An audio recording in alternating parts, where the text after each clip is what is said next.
Just a heads up, before we get into this episode, there's some graphic language in this one, so listener discretion is advised.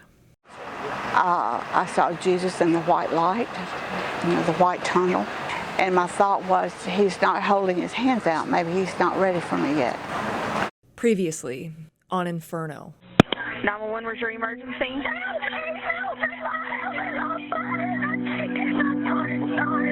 Drive down away from the fire.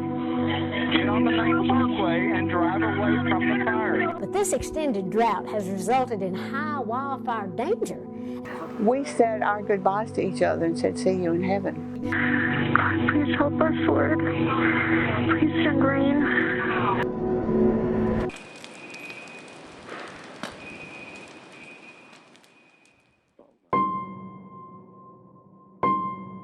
Pretty much all of the county's on fire at this point. We just evacuated the entire city of Gatlinburg.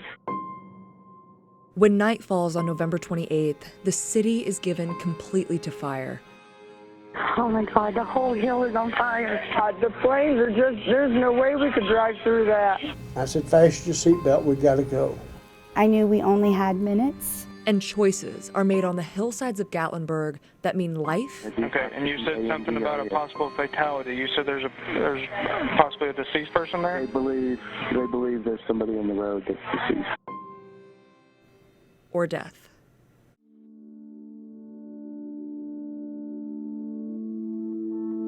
Fire rained down from the hillside beside the motel. Like a bunch of embers falling from the sky, huge, look like lava. Every minute and second counts for people fleeing for their lives. From WBIR Channel 10 in Knoxville, a series of stories where we look back at the tragedy of the Gatlinburg wildfires, what was lost, what went wrong, and how we've rebuilt since the flames. I'm Robin Wilhoit.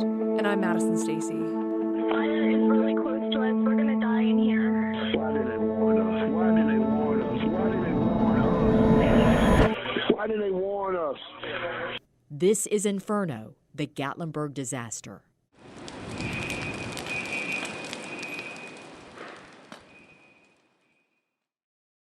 The choices presented to people trying to escape the fire seemed impossible. You can drive through the fire, they're told. You can run barefoot down the mountain, through gravel that's turned to ember. You can get to the nearest body of water, maybe try a creek, and hope for the best. Fire all around us here. We're going to have to run, get in the car, get the hell out of here. Okay. 819 is burning the house down right now.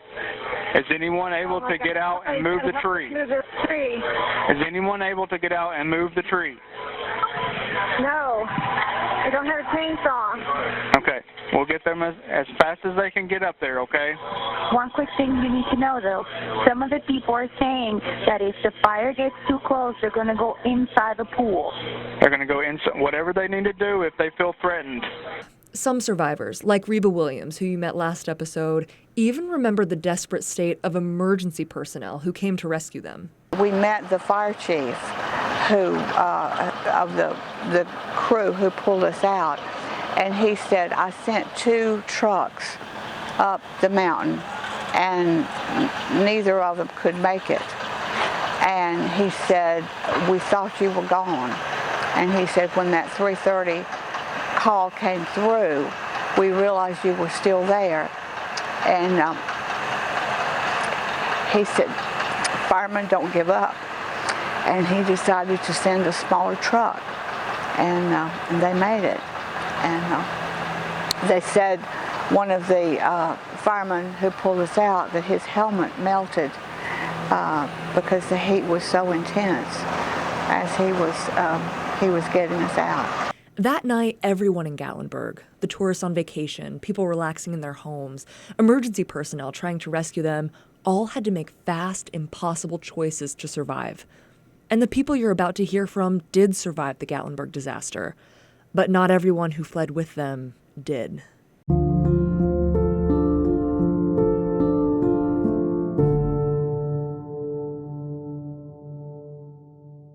Pretty intense. I think my story is so dramatic, because I ran for my life. At Baskins Creek Road, the fire met Linda Mauro as she slept. When I woke up, my little cabin was already on fire. You woke up to it on fire? Yeah. That's why I have these scars, see, right here. And I'm proud of these scars. This arm and this arm too, and this foot, because I ran. The woods were on fire across the street. Everything was on fire. This side, everything, both sides of the street were on fire. I hadn't realized that it had burnt me, physically yes. touched Oh, you. Yes. Her husband Dave was out of town, visiting his mom in the hospital, so she was alone with her 3 cats in the home that she'd spent years crafting into another one of her art pieces. Linda's retired now, but she was a renowned artist for years in Gatlinburg. She drew much of her inspiration from the Great Smoky Mountains, which were just across her road. The walls of her home were lined with art pieces she made herself, irreplaceable collector's items, cherished things she inherited from loved ones. The fire took them all. Because I had no time to get anything. Not my purse, nothing. Keys, nothing. And thankfully I was in my mom's old nightgown. And I had on plastic shoes. So Linda runs for her life through the Inferno, leaving behind the home she adores, the artwork she created, and the rescue kittens she adopted. Lost 3 kitties, rescued kitties during that, and I could hear one of them out here. She's still haunted by the cries of her kittens who died. As she tells me this story 3 years later, the lone survivor of that bunch meows in the background. She knew what was coming, and but I had to take off running. I couldn't get my car out because I didn't have my keys, couldn't get in gear. I tried, but it wouldn't have mattered because about 3/4 of the way, all the way down the road, there was big trees had come down and blocked the road. And there was about 6 vehicles stopped there. Mm-hmm. People trying to, get just out. right down, yes, down ma'am, that way. I can still show you the trees. And the whole time I was running, I kept going, Jesus help me, Jesus help me, Jesus help me, over and over and over and over. And I'm here telling you this story. Out loud, you said? Oh, yes, out loud. How big were it was just everything completely on fire. The trees all the way up. There was no pocket of green anywhere? Oh, no, honey, the whole thing was on fire. Linda runs through the burning forest, about 3/4 of a mile down, to the end of Baskins Creek Road. She sees other cars, other people, but she's far from safe yet. And even when I got to those vehicles that were blocked by the trees, I thought about keeping on running, but it was all fire all the way down to Cherokee Orchard. Everything was on fire. And I was already burnt, so I ran to the first vehicle and asked if I could come in with them, and they said yes. And everybody was on their technology begging for help. If you want to break your heart, listen to some of the 911 calls. 911, where's your emergency? We are on Baskins Creek Road in Gatlinburg, Tennessee, and we are all about to die if you guys don't send a truck out here. There's about a dozen of us and a baby. Both ways, please, please. Where are you at on Baskins? 610 Baskins Creek Road. We are all stuck back here, like the whole block. People are all over. Okay. Hurry, please, please. Baskins Creek Road? Baskins Creek Road. People cannot imagine what it was like. It was like a movie. The wind was coming from this way. That's why this side got burnt worse. And I saw it pick up piles of debris and just throw. It was like fireballs. Oh, as you're yes, running? Fireballs. You betcha. Tennessee State Troopers showed up, the special unit, and you just can't imagine the relief, the joy. And I had to be partially carried out because I was pretty burnt.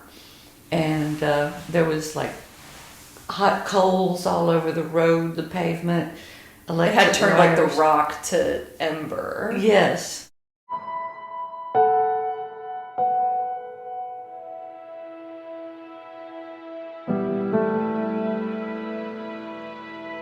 Are you surprised that you survived that night? Yes. Grateful. Very grateful. And I credit Jesus. He wasn't ready for me yet. You talk about deepening your faith. Yes, ma'am. because I told him, the whole time I was running for my life, I kept saying, Jesus, help me, over and over and over and over.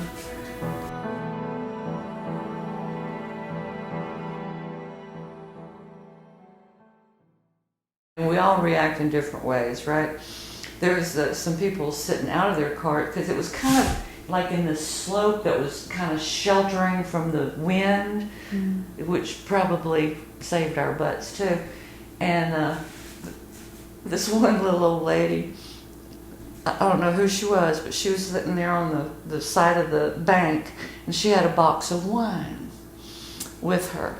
And she was offering everybody some wine, and that woman was cussing a blue streak. In the middle of the fire? In the middle of the fire. Oh my God! And the troopers remember her, I mean, she's literally drinking wine while the... Yes, ma'am. She was being generous with it.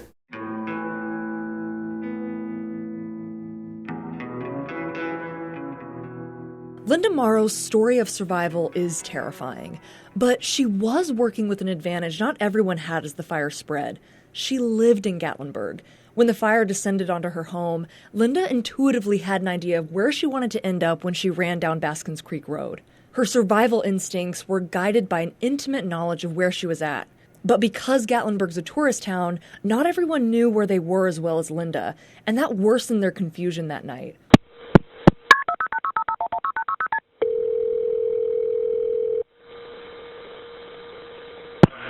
Where's your emergency? I'm stuck in the mountains in a cabin on Loop Road, and the fire's not far from my cabin. We didn't know none of this was going on. Can you get out of the cabin? If you listen closely, the woman says they're on vacation. Can you get out of the cabin? We're out of the cabin. We're in the car, but there's trees blocking the road. I can't pass. Okay, and you're at Loop Road at Chimney Top Way? No, we're at Loop Road. Shit. Diamond Mountain Reynolds is where we at. Okay. What's your name, ma'am? My name's Aaron.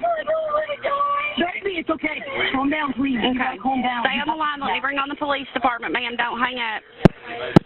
These are burning both sides around her. They're coming from everywhere. I understand. I want to introduce you now to a man we know only as Ronnie. We've never been able to get a hold of him, but in 2016, the fires interrupted one of the most important weeks of his life, his honeymoon. Oh my God. And just so you know, we can't play all of Ronnie's calls to 911 from that night because he understandably called so many times. But we are going to play some of them because they offer a lot of insight into what people were thinking and feeling as they were trapped on the mountain. It's all around us. Okay, I'm just... And the trees are starting to burn up top, lady. Please, Harry. Please. And we can't catch on fire. We are done.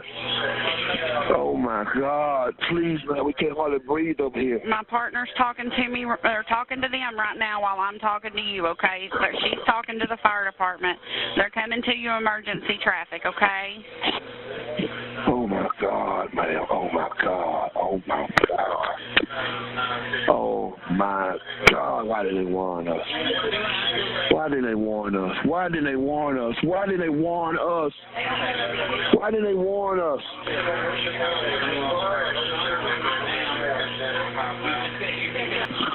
Okay. And you don't have any type of vehicle that you could go over? Are they big trees? Ma'am, oh, my God. Oh, my God. Oh, my God. Oh, my God. Lord have mercy. We got to get this. Oh, my God. Lord, oh, my God. Please, lady, you just don't. You have to do whatever you can do that's the safest. We already have help on the way. They're coming to emergency traffic. Oh, my God, lady. Oh, my God. Oh, my God. I do not have a truck to drive over these trees. Okay, I'm just trying to help you, to try to help you. I know, lady, but this, I know, but what can I, oh, my God. Oh, no, we're not even from here. We're not even from here. Oh, my God, lady, please help us. Please help us. Please help us. Please help us. This is our honeymoon, lady. I'm Ma'am, sorry. this is our honeymoon. I'm sorry. Actually, oh my God, please, ma'am. I don't know. Baby, please.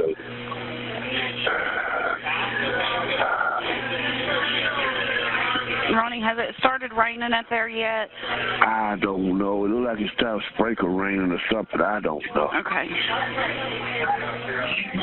I don't know what it is. I know all I see is smoke and fire. It's everywhere. It's everywhere. Oh my God. Well, nobody came to warn us. Nobody. Well, it happened so quick. Honestly, it happened all over the county, and it happened so quick that we didn't have time to even prepare for it. So, and there's so many rental cabins. I know that's not a good excuse, and I apologize for that, but that's basically the reason that it wasn't done. Oh my God, man, please send somebody, get somebody up here with us. Oh my God, look at the fire. Oh my God. What are we going to do now? What are we going to do?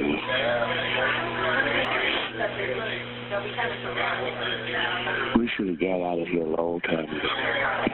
Oh my God. What time is it? Oh my God, lady, please send somebody help us, please. Please. They're coming to emergency traffic, Ronnie. It's just their drive time. They're having to try to get through all the traffic of the people that are evacuating as well, so. They can't send a helicopter or anything to come get us. A helicopter? Or something. I'd jump from just set a rope down, please. Anything. I don't care. They can't fly. They were actually going to do that to help fight the fires, but they can't fly because of the visibility from the smoke.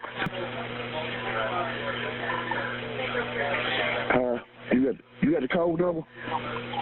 Oh, fuck, we can't even get back in the cabin now. What's wrong?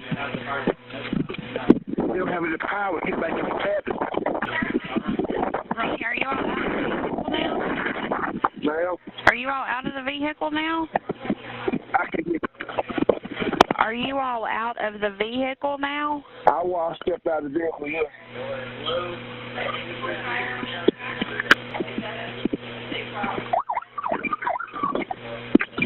Ronnie? Yes, I see him. You do see him? Yes, I see you. Honk your horn. I got a flashlight. They see. They see you? Did you say they see you, Ronnie? I hope so. I got a flashlight, an emergency flashlight, pointing right at them. Okay. Just stay on the phone with me till they make contact with you, okay? My wife is going to go in a panic attack. Okay, just tell her to try to take slow, deep breaths.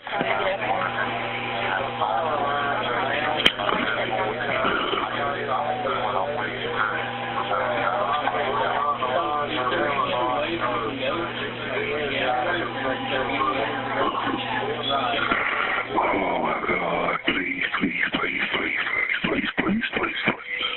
Just tell me when you're out with them, okay? I see one fireman.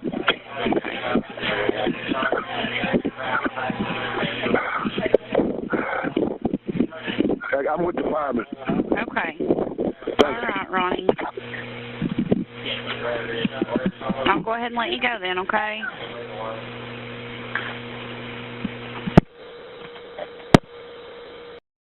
As Ronnie awaited rescue, a woman named Krista Forden is pressing pen to paper at the Park Vista Hotel. She's writing her last words down, preparing to die. These are the smoke masks that we were wearing. You can see how black and charred they are. She told her story to our Jim Matheny. Surrounded by a ring of fire and staring into the eyes of death. With your last breath, what would your final words be? Krista Forden knows. We're surrounded by flames and we have no escape and we're suffocating. Trapped in a smoke-filled Park Vista hotel with her son and nephew, Forden secretly pressed pen to paper and prepared for the final punctuation of her life. The kids don't know I did this, but I wrote down my son's name, his age, and the state he's from, my nephew, my name, and that I was the mother. Identity, age, location. Forden then prepared for her last conscious breath as smoke overwhelmed the hotel. I knew we only had minutes and that we would eventually pass out, and I was thinking, I was so thankful that we would pass out so that they didn't have to,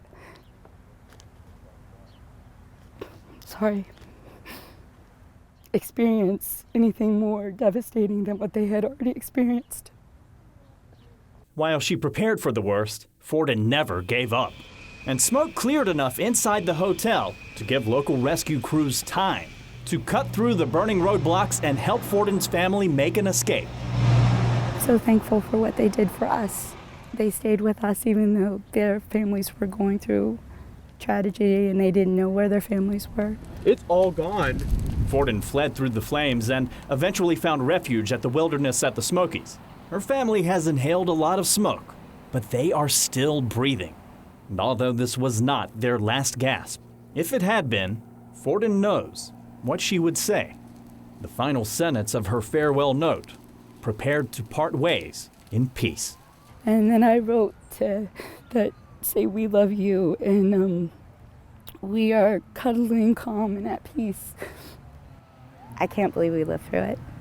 In Sevier County, Jim Matheny, WBIR 10 News.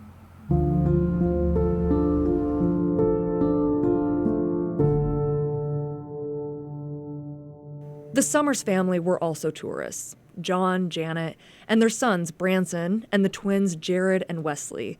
They were in from Memphis for a rare family vacation to celebrate the twins' 22nd birthday. It was almost like a movie. I mean, it was tragic. Jim Summers is the brother of John Summers.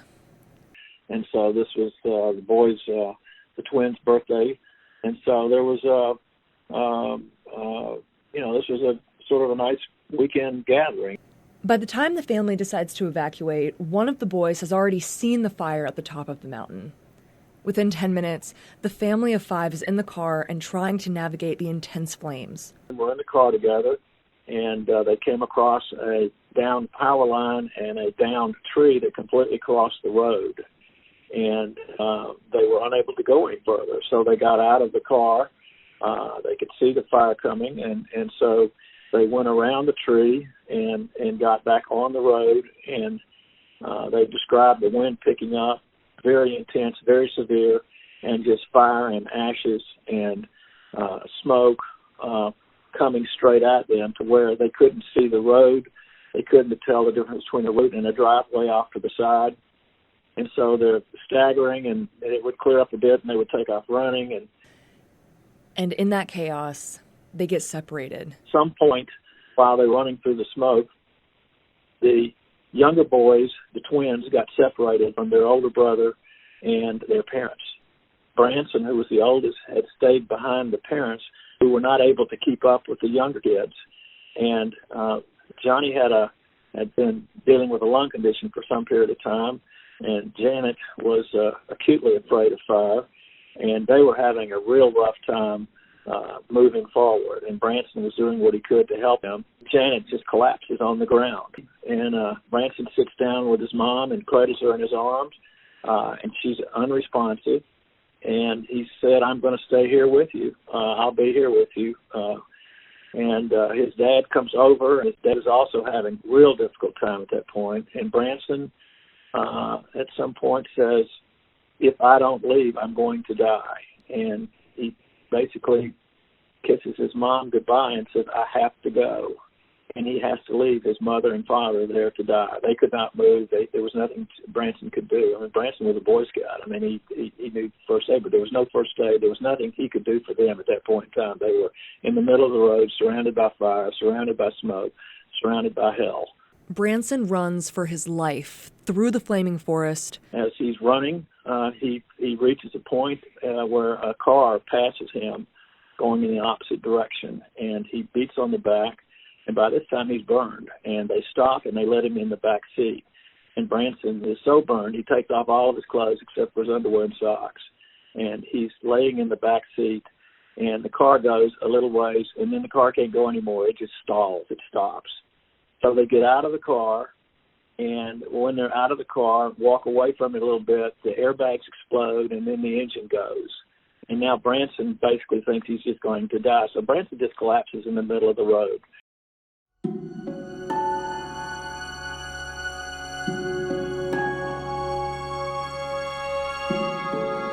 As Branson lies naked and dying in the road, another car passes by. Inside are his two brothers, Jared and Wesley, who got separated in the chaos. In the short time they were apart, those two had to make their own horrifying decisions to survive. And they looked back and didn't see Branson, didn't see the parents, didn't see anybody. And they ended up going into a house. They had their father's phone, and the landlord had been trying to call them, and at one point finds them, talks to them, and they explain where they are. And he says, look, you need to go inside. You need to kick all of the water hydrants, and they all need to be turned on, and you need to pull all the sheets off the bed, get towels, comforters, whatever you can do, soak everything down. And the boys do this. They've got water, and then all of a sudden they realize that the fire is now coming into the house. I mean, their house that they're in is on fire. And so they go back out the front door, and they see the car that Branson was in. They didn't know Branson was in it, but they go up there, and they hear the explosion, and they run up there, and they see their brother lying on the side of the road. And they reach down, and they get him, and they say, Branson, we've got to go. We've got to go. We've got to keep going. We have to keep going. Branson finds the strength to stand. And the Chalet Village landlord calls again. He tells them where they are and says that they can make it to a creek at the bottom of the mountain. There's a street where they can find safety at. The brothers fall, stumble, and roll down the mountain, through trees, brambles, all the rest of it, and see the lights of police cars. And then ultimately got them to some first responders that were in the area. The boys are transported to the hospital at Vanderbilt, where Jim Summers meets them and cares for their many extensive injuries. Their faces look like they had been hit with a flamethrower. I mean, they had this goop all over them that the doctors had put on there. I call it magic goop because it was absolutely miraculous how it worked. But at the time I saw them, they were obviously badly burned. As he's trying to care for his nephews, he's also intensely worried about what happened to his brother John and his sister-in-law Janet. After a few days, a sheriff who took an interest in trying to find John and Janet Summers asks Jim if he can obtain their dental records. They found a couple of bodies later on, and he called me back that night, and he said, it's John and Janet.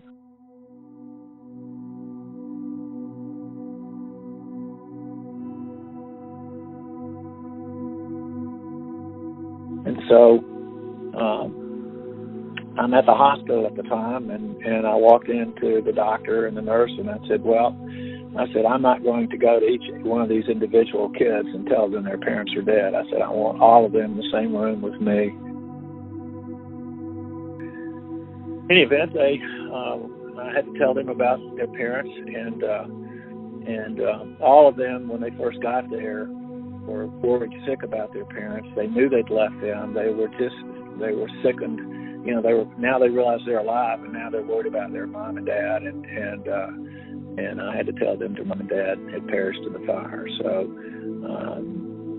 I knew that was going to be a horrible, horrible, horrible, horrible guilt for them to take with them, that they survived and their parents didn't.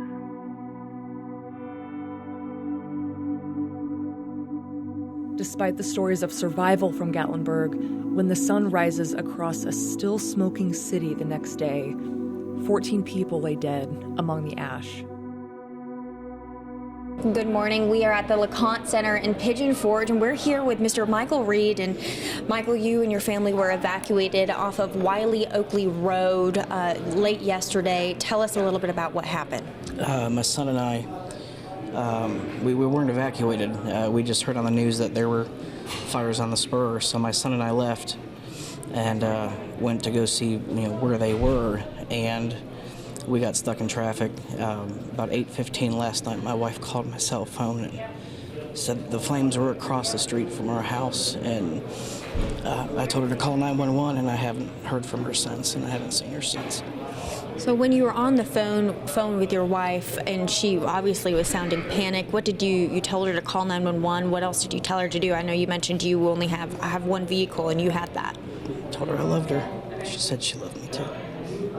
You know she does. So it was your wife that you haven't been able to get in touch with, and also your two little girls. So tell us their names and their ages as well. Lily is 9.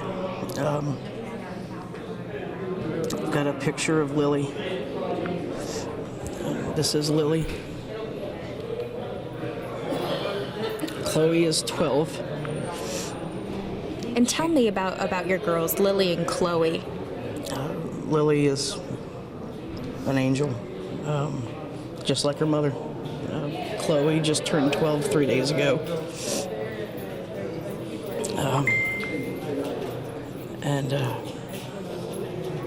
This is my wife. This is Constance. If anybody has seen them, and if anybody can just please pray for us.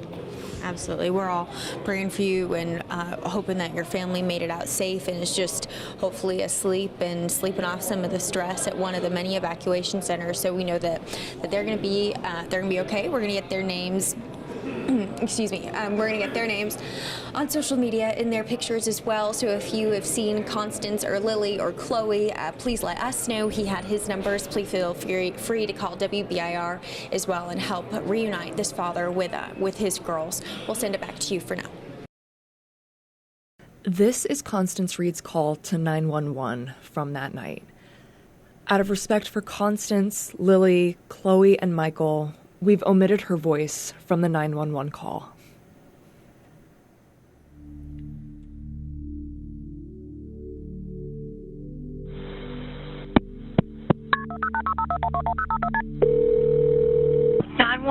Where's your emergency? Okay, what's going on, ma'am?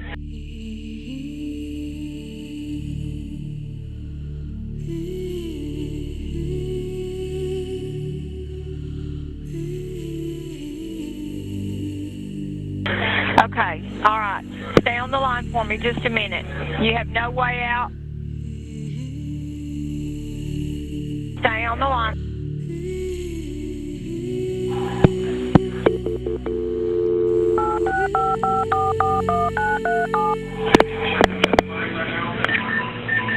If they have no way out of their house and the fire's next door, should I bring on the police? Okay, that's what I'm doing. Ma'am, talk to the police department. Okay. 500? Yeah. This lady's at 437 Wiley Oakley. Okay. Her husband's not home. She doesn't have a car. She's got kids, and the fire's next door to her, and she doesn't have a way out. Way out, 437 Wiley Oakley? Yeah, they're stranded. All right. Thank you. All right.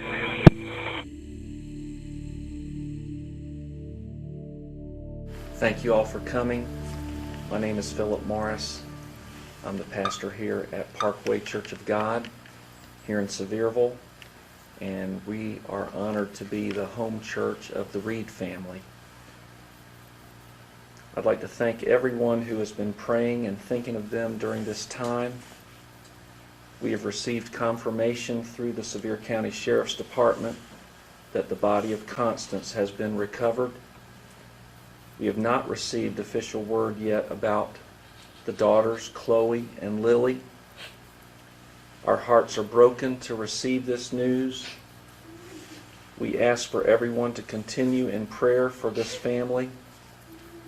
A fund is being set up through our congregation to help this family during this critical time. It is called the Reid Family Relief Fund. Information on how donations may be made can be found on our church website, www.parkwaychurchofgod.org, or through our church Facebook page. We appreciate the outpouring of love from around the nation and specifically here in Sevier County. Your strong support means so much, and this family is really going to need your support even more in the days and weeks to come. Thank you. God bless you. Constance Reid was a wife and mother. Her body was found near her two daughters, 9-year-old Lily and 12-year-old Chloe. A tree planted in front of their school, Pi Beta Phi Elementary, serves as a constant reminder. She had very good instincts. She would protect them kids with her life, and that's what she done. In the days following the loss of Constance, Chloe, and Lily Reid, others across Gatlinburg were learning the same news about their own loved ones.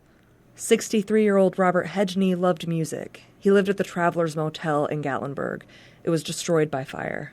Robert, he was one of my best friends. He was over every day. That's also where 59-year-old Pamela Johnson lived. She was known for her big hugs. They were both great people.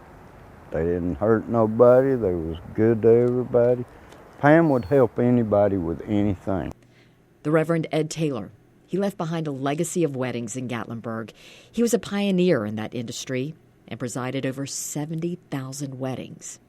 I now pronounce that you are husband and wife in the name of the Father, the Son, and the Holy Spirit. 70-year-old Alice Hagler moved to Gatlinburg with her son.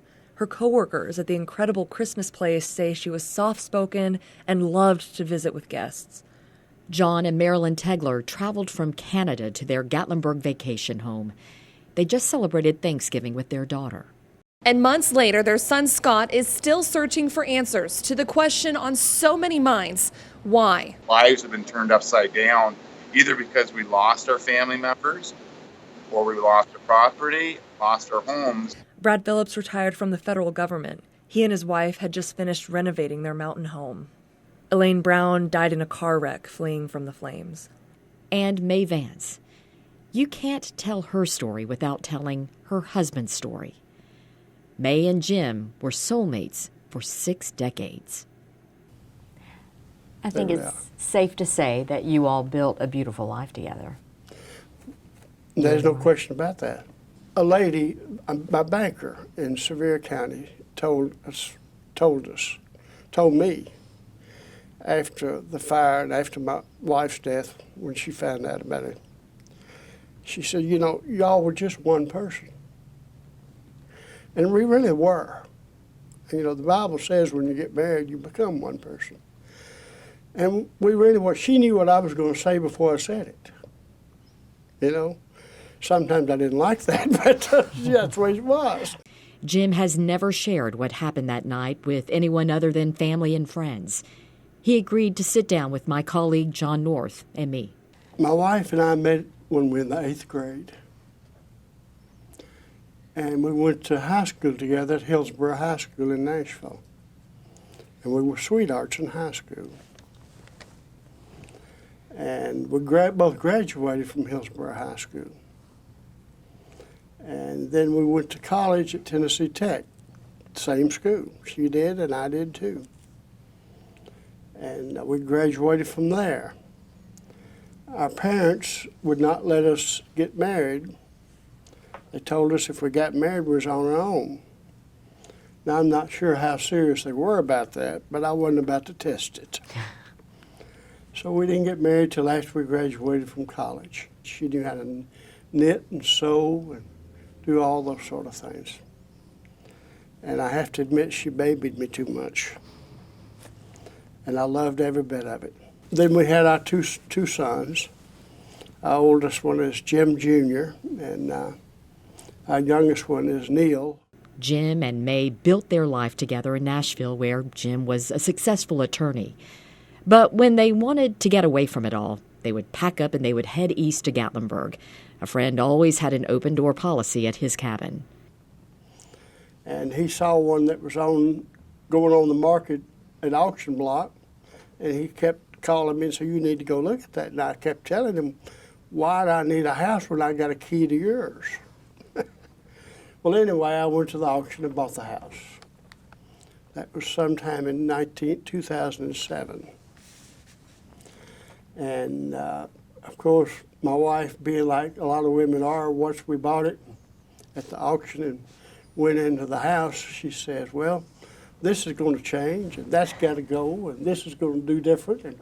And that was fine. I had no problems with that. Jim describes in detail the library. He closes his eyes as if he's envisioning the oak paneling he hung himself and the shelves stacked with books. There was a big playroom with a pool table. On one side, a wall of glass windows looking into the wooded mountainside behind their home. 1072 Village Loop Road was their forever home. Until we got to Gatlinburg, there was still a little smoke. We went on home. Well, there was a little smoke there, but didn't matter a whole lot. And I asked people about it, and they said, oh, well, there's a little fire over there in the park somewhere, but nothing to worry about, you know. They went about their day as they normally would. May was outside tending to her irises. Jim was helping out. The president of the Homeowners Association stopped by, and by then the smoke was getting a little thicker.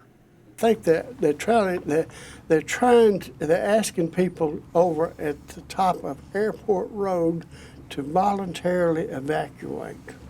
That term I wasn't used to, and I said, what the heck is voluntary evacuate? You either evacuate or you don't.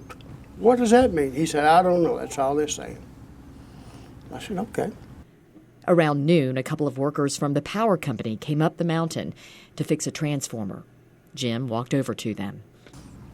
And he hesitated a minute, and he said, no, I think you're all right. And that was about the end of that conversation, and we walked on back to the house. After a while, we worked a little bit more, and after a while, we went inside, and I thought, well, you know, I'm uneasy. So I called the dispatcher's office, 911. Somebody answered. I think it was a woman, but I couldn't swear to that. And I asked her, I said, are we in danger up there? And she said, well, where do you live? What's your address? And I said, 1072 Village Loop Drive in Gatlinburg. And she hesitated me, and she said, oh, we think you're safe right there. I said, okay, thank you. End of conversation. Late that afternoon, the Vances decided to head down the mountain for dinner. They went to one of their favorites, the Cracker Barrel and Pigeon Forge. She had chicken and dumplings. She loves them. And I had Uncle Herschel special. I mean, I just tell you. And so we had a nice meal, and we got in the car and came back. After dinner, they made their way back home. I said, well, I think I'll go downstairs to the bedroom and watch a little TV and read, which I often did. We had a big bedroom and had two big lounge chairs and a table. You know, it was just comfortable. And I went down there, and I had not put on my pajamas or changed clothes or anything. I just sat down and started reading, and next thing I heard her scream, come quick. That's the exact word she said. And she was in the very next room, which was a big room which had a pool table in it, and it had all back was glass windows. And I could see the fire coming up the hill. And I said, I told her, I said, come quick, grab your medicines. It wasn't but just, 25 feet from my bedroom. We got to go. And I said, don't take the elevator. We walked through the pool room, up the stairs. Now we're on ground level. She's behind me. She's got the dog in her arms. We go out the front door. And by this time, the house is on fire behind us. And I got in, and the way the car is, I had to pull out so she could open the door on the passenger side, and she got in. Put the dog in the back seat, and I said, fasten your seatbelt, we got to go. By this time, the entire house was on fire. Now, the electricity was still working. The outside lights was all on. We'd put up a couple of Christmas decorations for coming up to Christmas. They were all on. The fire was on the other side, which is the bank next to the community center. And we turned to the right, headed towards Wiley Oakley. And I told us, and it was, at this time, there was lots of smoke, fire on both sides. And I didn't know you could go either to the right on Wiley Oakley or you could go to the left on Wiley Oakley. It looked like to me the fire was coming up Wiley Oakley. So I turned left on Wiley Oakley and turned on the next street. I can't think of it, but I will in a minute. It'll come to me. Well, a tree fell across the street, burning. I couldn't go. I had to turn around in the middle of the street, which I did. And she was helping me. You can imagine a big F-150 pickup truck having to turn around. This wasn't a little vehicle. It was a great vehicle, though. We turned around and went back up just a matter of feet to Wiley Oakley and headed down the other side of Wiley Oakley towards the Welcome Center and the spur. Fires on both sides. Houses are burning on both sides. Cars are burning on both sides. Wires was on the ground. I put the car in four-wheel drive. I couldn't see the road. There was so much smoke. I had to roll the window down on the driver's side to look at it. And I told my wife, I said, you're going to have to help me with your side because I don't want to run off that side. Because if I did, I was going to go into the woods and that would have been the end. So I'm looking at the curb where the gravel and the pavement comes together. The Ford has a light that comes down off your rearview mirror that will show that. I'm looking at it with my head hanging out, driving. And we went a ways, I don't know exactly how far, but the smoke lessened and I could see the yellow line. Once I could see the yellow line right down the road, I said, I can see the yellow line. We're going to make it now. And I looked over and she slumped down. Well, there wasn't any way I could stop. I reached over and touched her, excuse me, on her head, and it was just, there was no resistance. It was just loose. I hollered at her, never said a word. You know, I prayed. I couldn't stop. And got down to the spur, and there was a policeman standing in the middle of the road.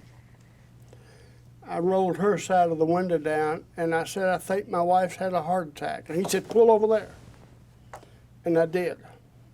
And I could see him coming after me, coming behind me in my rearview mirror. And he had his microphone on his shoulder. And he was talking to her. I don't know what he was doing, but he was talking to her and rushing to get to us. He came to her side, and I opened the door and started performing CPR. Well, I got out of the car, started that way, and it was dark now. Some man that I don't know, didn't know then, don't know to this day. He was a black man. He was an angel. He grabbed me in a big bear hug, and I'm a pretty good sized fella. And he said, you don't need to go over there. She's in good hands. You just don't need to go over there, because I was trying to. And he wasn't going to let me. And he didn't, and he prayed with me as we stood there. I don't know how long that went on. In a few minutes, the ambulance came up. And of course, they went out, they went over there, and he wouldn't still turn me loose. And after a while, the policeman came over and said that they're going to take her to Good Luck Hospital. Can you drive? And I said, well, at first I said, I'm not sure I can. But I didn't have any alternative, so I said, yes, I can drive. He said, we'll just fall in right behind the ambulance to the hospital. Which I did, all the way to the hospital.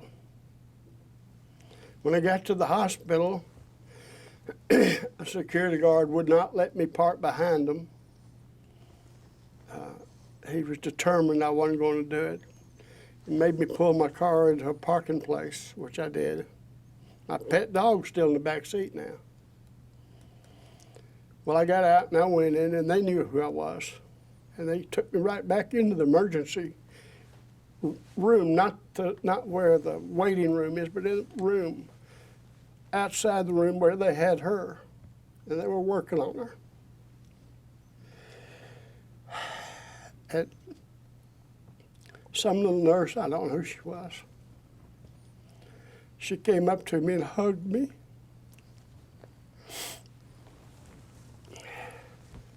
And she ran her hand through my hair like that. And I said, "What are you doing?" And she said, "I'm brushing the ashes out of your hair."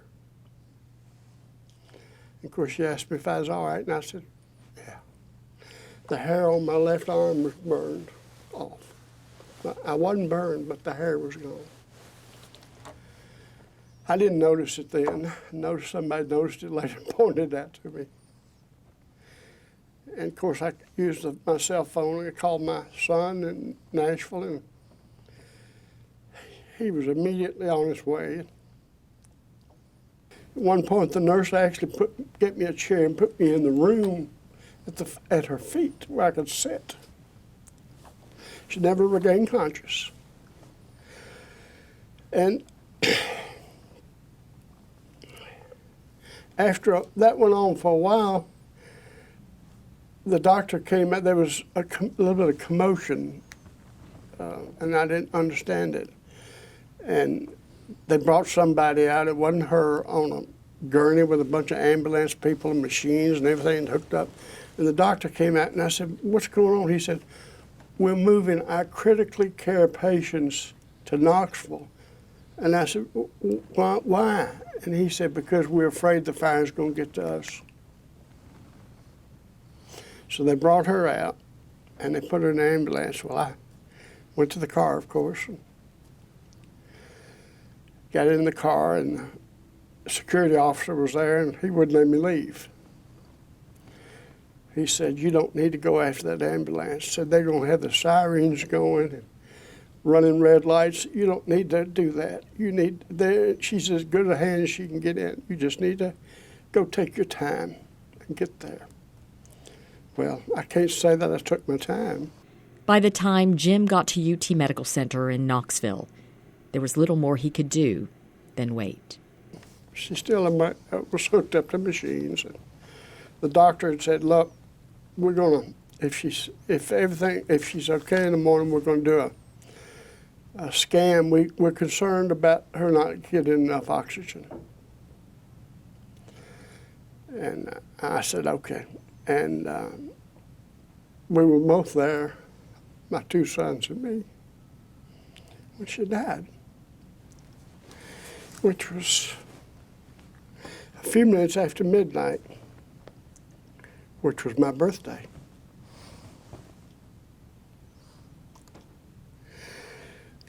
And I miss her so.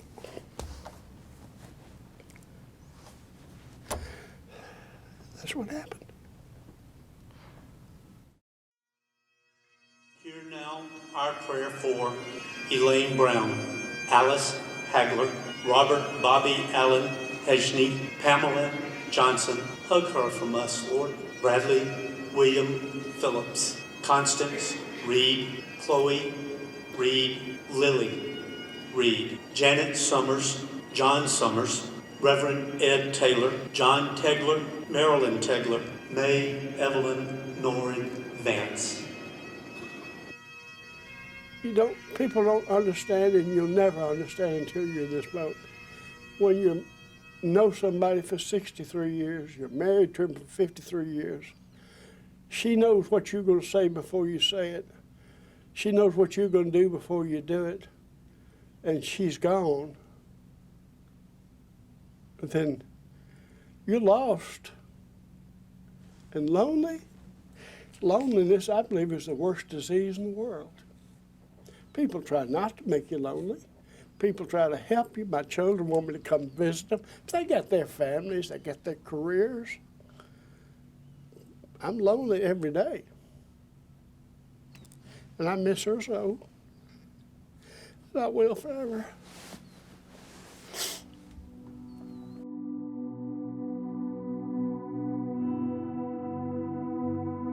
All know we're going to die. I mean, that's preordained, no question about it. We're all going to die. And to die normally is expected. But to die like that is not. All they had to do, any of them, is say, you need to leave. We would have gone. Whether they ran down the mountain, hid in a creek, or escaped by car, the survivors and the families of the ones who didn't make it off the mountain alive that night have one unifying question. Why did no one warn us? Well, they didn't give anybody that lived up there any warning. Not even on the news. We were watching. That's next time on Inferno.